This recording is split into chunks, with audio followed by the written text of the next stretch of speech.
At 1 million hectares, Beetaloo Station is so vast it's almost beyond comprehension. But to give you some idea, it's 180 kilometres from the front gate to the back boundary fence. King of this domain is John Dunnicliffe, a 50-year veteran of Australia's beef industry and one of its highest achievers.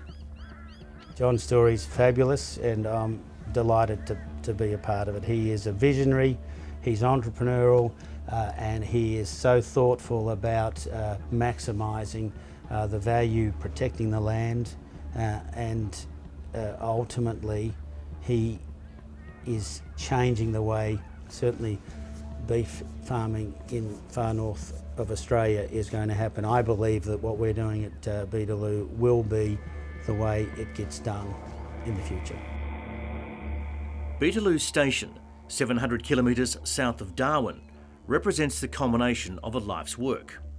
4 decades ago, John and Trish Dunnicliffe and family owned 300 cattle. Today the figure is nearing 80,000. In that time, they've moved across Australia, buying and developing properties, increasing herds, and always moving on to something bigger. From Western Queensland to Central West New South Wales to King Island in the middle of Bass Strait to the far-flung Kimberley, and now the ultimate, the great expanse of the Barkly Tableland.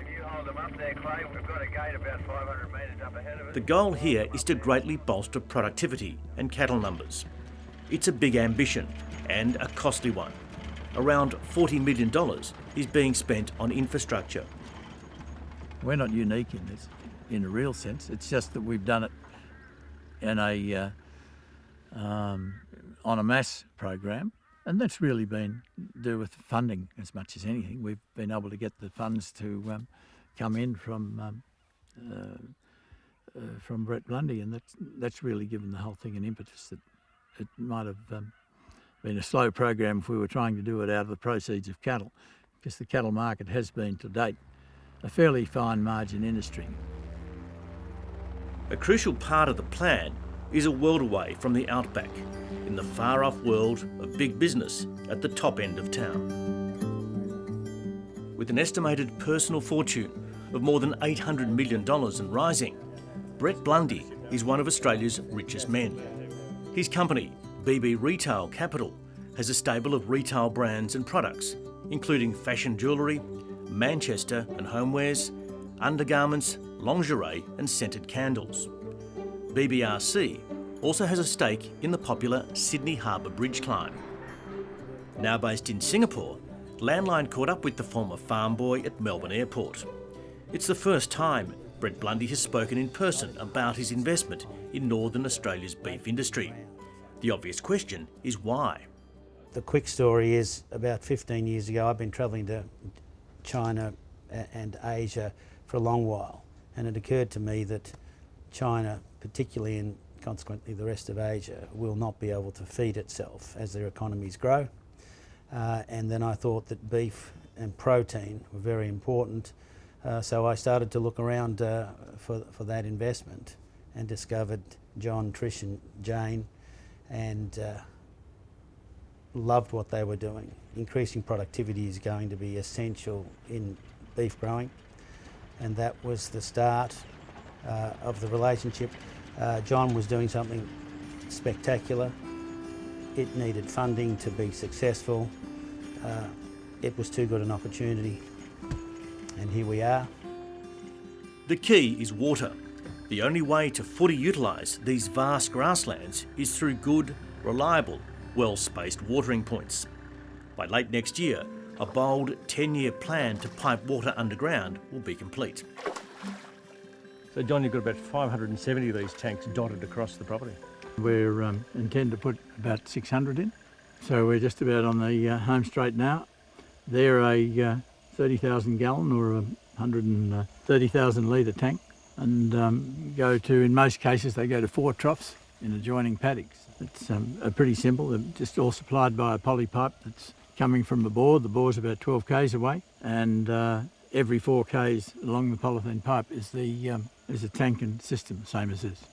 When we've finished, which will be by the end of next year, we will have put up 3,000 k's of a 3-inch pipe under the ground. it was a plan which had started before Brett came on board, but we needed, the next leg to complete our program. And so, I guess he took a bit of a risk sort of jumping in with us on a reasonably different program that's, it's not traditional for this country. On the other hand, it's pretty simple. It's putting water on grass and putting cows on that. So it's not like we're sort of reinventing the wheel or anything like that. Even so, this is trailblazing territory. When each watering point costs about $60,000 to install, the major banks deemed that funding it was too risky. And Brett was the only bloke that had the inspiration to do it. We talked to a lot of people and very seldom had a second phone call. Banks, by their very nature, are cautious. I mean, we're really changing the way traditional farming happens, and that to banks has got to be proven before they're going to back it. So it requires people like me to take the bold decision, along with people like John. All over his vast holding, John Dunnicliffe has grazing trials in place, carefully evaluating what works best, both productively and sustainably. Such frequent access to water means cattle don't overgraze any one area, and they never have to go far to get a drink, thereby conserving energy. Probably 80% of that country didn't have water on before anyway, so it's not all a miracle. It's just that we're putting water out onto country which was basically unusable before. But just tell us your stocking increase. It's been a remarkable exponential increase. Yes, we've started off with about 20,000 in 2002, and we've built up to 60 to 65,000 of our own here, and we've got about 15,000 on adjustment. So we're up to pretty close to 80, and we expect those to go up to 100. Off the scale, Tim's a great word. It's really turning out to being even better than the original forecasts were. Which is terrific all round from an investment point of view, but even from utilising the land and ultimately being able to produce more beef, the world needs that. So it's really win-win.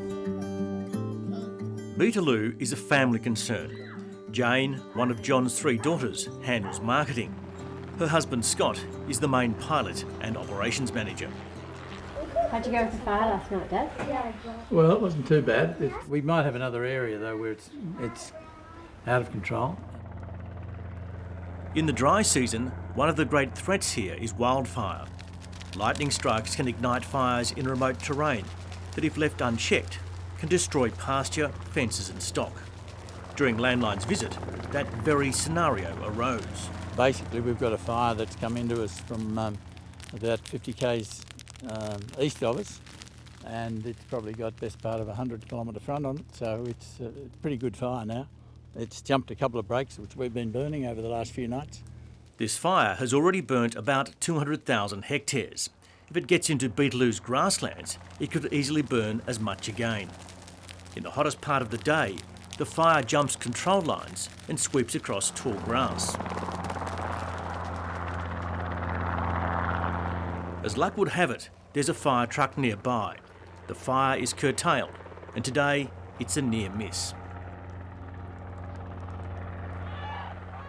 Soon there'll be water laid on out here, allowing grazing to keep the grass and the fire risk down. I think we've got a very positive outlook. We're lucky, we're fortunate, we're at a good time where I think this industry's going to have a really good future. And so it's good for, we've got young children and things, so I don't know whether they're ever going to want to be involved, but I think it's a long-term business. It's something that's got a really long-term future with a big market and plenty of country that is capable of producing some really good articles. It was both the scale of the enterprise and the low cost of producing cattle that attracted the family to the Barkly region. Our prices are good and we're close to our markets. We're probably the dearest market in Australia at the moment.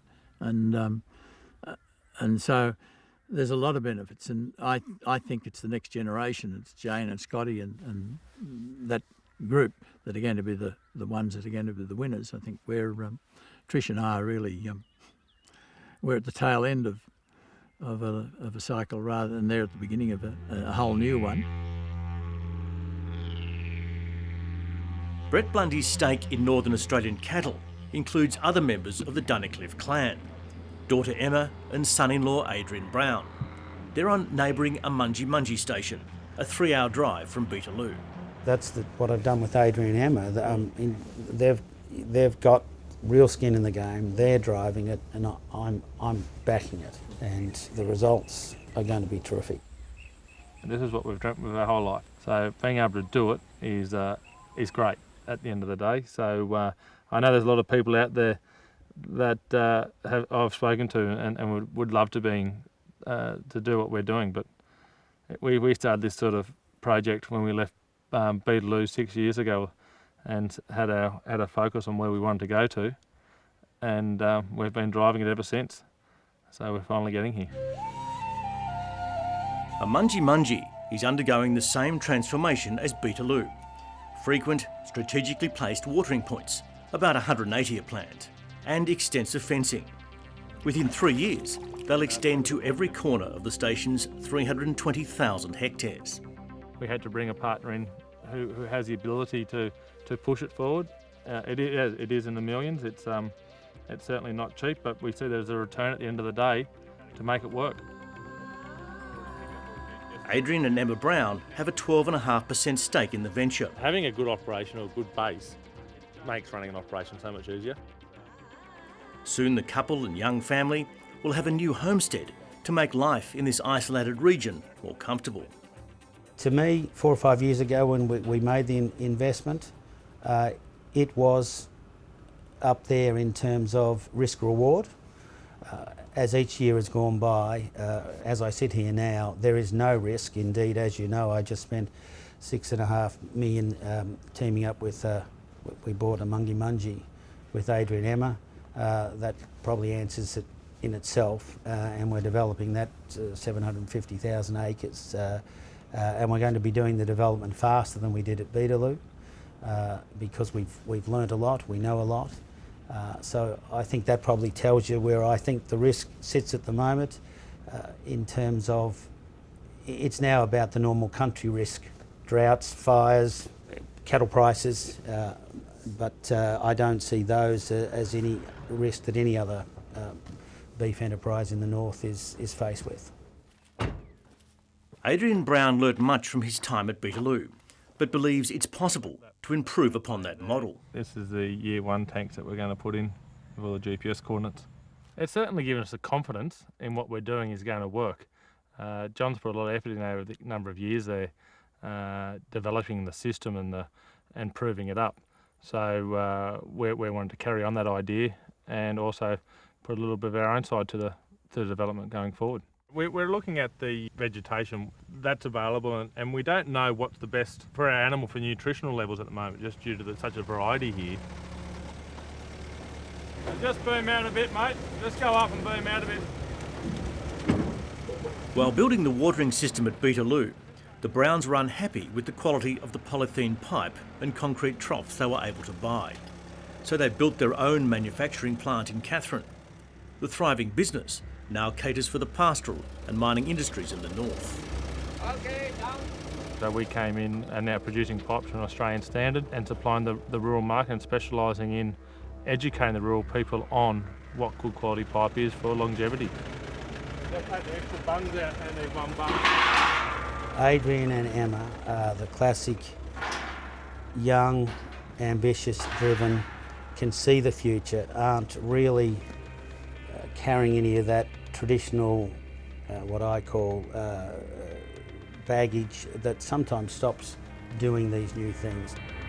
Amungi Mungi's cattle herd is on track to grow within 3 years, from 5,000 to 20,000 breeding cows. Brett Blundy's BBRC Beef owns 2 other nearby cattle stations, OT Downs and Mungabroom. The company is aiming to grow its combined herd to around 150,000 head. He's not just a person involved who's looking at it from the outside as a pure investment. Brett has an understanding of what's going on here. He's been involved in the north now for a number of years and has the retail knowledge on the other side to know what people want. And at the moment, Asia is chasing red meat. He understands that he can put the two together. I think it goes even further than cattle breeding on the north. We're very close to Asia, and I think the world's waking up to, and Australia's waking up to the value of having Asia that's so close to us, and that's a huge advantage, and that in itself will drive the north to much greater heights over the years that come. So I think it's a very good place to be. It just makes sense. We're here, we can do the job, we can produce the animals that do well for them. They work well in their climate, and they can feed them well, and they've got the market for them. John Dunnicliffe believes that in years to come, his development model, or variations of it, will be widely adopted throughout the north. But I'm sure that as time goes on, what we're doing here will be considered, certainly won't be rocket science anyway, it'll be fairly standard practice. But despite the spectacular results being seen at Beetaloo, John Dunnicliffe says it's still hard to attract investment into the northern pastoral industry. Investors still see the sector as high risk. Capital is still slow to come into this industry in a real sense, particularly from Australian based, and I'm talking Northern Australia, I'm not talking Southern Australia. One of the issues of the north is bringing a lot of investment that isn't matched to management, or people who don't understand the management wasting good investment money. In recent months, there's been a much talked about federal blueprint for developing Northern Australia. It identifies the need for better infrastructure to cope with the surging live export trade and burgeoning cattle numbers. And of that infrastructure, the big ticket item is roads. Roads capable of carrying fully loaded road trains in all seasons of the year. We're limited by the seasons. You know, we've got a bitumen road goes through the top end of us, but it gets closed down in the wet because it can't take the weight of trucks. Well, this is absurd that, you know, when our prices are at their peak, we can't get our cattle out. Experience has taught John Dunnicliffe to temper his expectations. It's going to be a really inspired government that jumps on that bandwagon because they're only in power by votes, and spending money in Northern Australia mightn't be the biggest vote caller of the lot.